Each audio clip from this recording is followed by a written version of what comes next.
Sveiki, dar noriu Jums parodyti tokią labai originalią, tikrai niekur nemačiau, tokią koloną.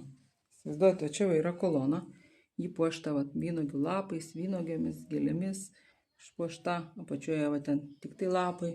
Ir jinai turi stiklo stalą, stalviršį stiklo. Aš uždėjau šviestuvą, kad jums būtų aiškiau, kaip čia viskas yra. Tai va čia yra toks apvalus stalviršis. Mes dedam, ką norim.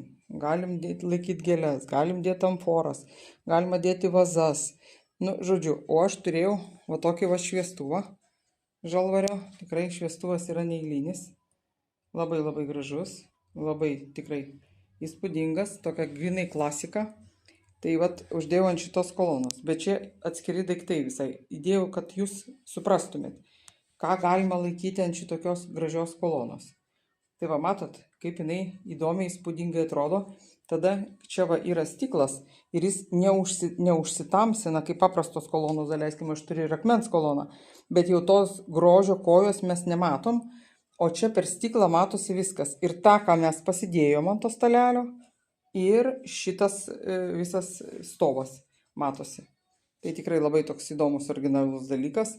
Ir aišku, dar turim ir onikso stalelį, tokį labai gražų. 2 aukštį.